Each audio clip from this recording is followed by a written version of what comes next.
Monsieur le rapporteur, vous avez la parole pour présenter les amendements de compromis et éventuellement ceux qui ne seraient pas couverts par les compromis. D'accord, merci Madame la Présidente. D'abord, je tiens à remercier tous nos collègues qui ont participé à la rédaction de cet avis et je me félicite que nous soyons parvenus à un bon accord entre tous les groupes, Parti populaire européen, ALDE, Socialisme, les Verts et la gauche unitaire européenne. Concernant les amendements, je les traite de façon thématique. Les amendements 4, 5, 6 portent sur la responsabilité du modèle actuel de rémunération dans le secteur financier et dans la prise de risque. C'est pour ça que nous les avons fusionnés dans le compromis A, qui souligne que ces profits générés étaient calculés sur des rentabilités à court terme, déconnectées de l'économie réelle et aux dépens des travailleurs, des employés et des épargnants. Pour cette raison, je ne peux pas soutenir les amendements 8 et 9, car l'impact de ce système de rémunération sur l'économie réelle est négatif.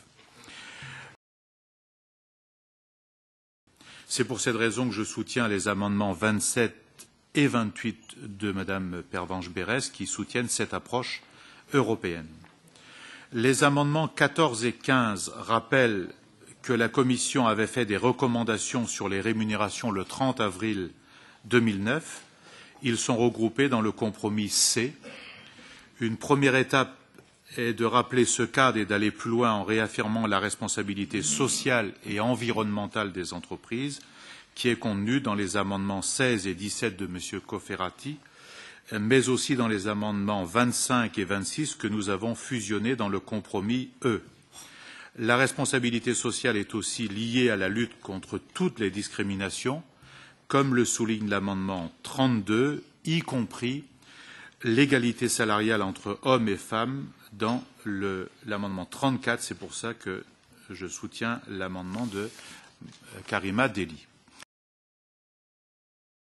Et si nous sommes tous ici d'accord pour dire que les rémunérations des dirigeants ont eu un impact néfaste en encourageant des prises de risques inconsidérées, il nous faut traiter des rémunérations qui prennent diverses formes en plus des salaires, notamment les bonus, ce qu'on appelle les parachutes dorés, les stock options et ce qu'on appelle les retraites chapeaux.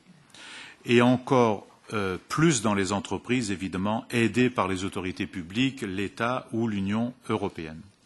Ces revenus doivent donc être taxés conformément aux législations en vigueur, avons-nous ajouté, comme le sont les revenus du travail, afin de supprimer ce qu'on peut appeler comme un système de 2 poids, 2 mesures entre les revenus du travail et les revenus du capital. Le fruit de cette taxation doit également être réfléchi, comme les propose l'amendement 36 de M. Baldazer et de Mme Messner du Parti populaire européen, et que souligne que les mesures de protection de l'emploi et d'aide à l'économie réelle sont d'une importance fondamentale, comme nous l'avons inscrit.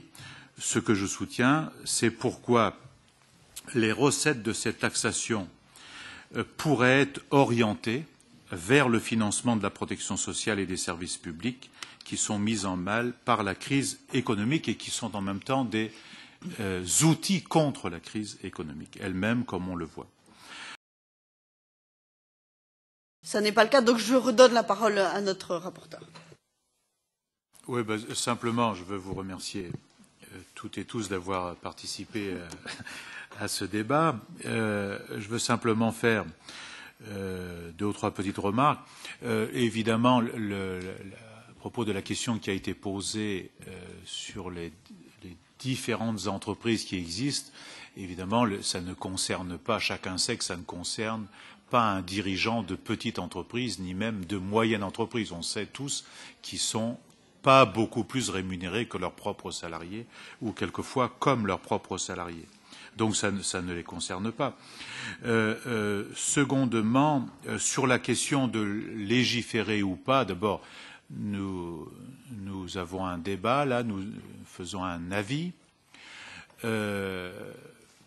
il faut savoir ce que nous voulons. Si nous ne sommes pas les élus du peuple chargés d'organiser l'administration de l'entité de l'Union européenne,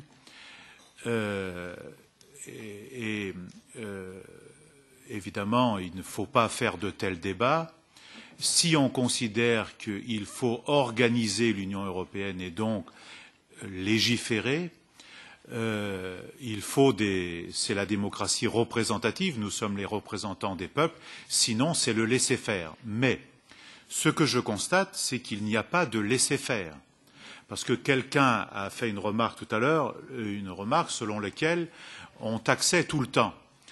Ce que je remarque en ce moment, c'est qu'on va augmenter une taxe pour le peuple grec, ça s'appelle la taxe sur la valeur ajoutée, la TVA, mais il ne faudrait pas demander de prélèvements supplémentaires à ceux qui, précisément, ont créé cette situation. L'autre remarque que je veux faire, c'est ce dont nous discutons ici sont discutés dans d'autres enceintes plus importantes qu'ici, puisque c'est même venu au G20 à 2 reprises, ça vient à certains niveaux des autorités européennes, hier encore au Conseil de l'économie et finances, et il y a ce même débat aux États-Unis. Par conséquent, chacun voit bien qu'il y a nécessité, oui, de prendre des décisions de nature législative, sinon on ira vers la loi de la jungle.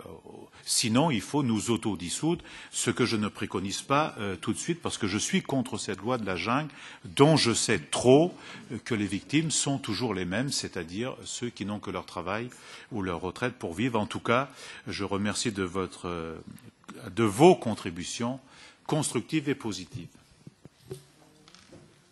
Si, nous voterons donc sur ce projet d'avis lors de notre séance de vote demain. Et nous en venons au point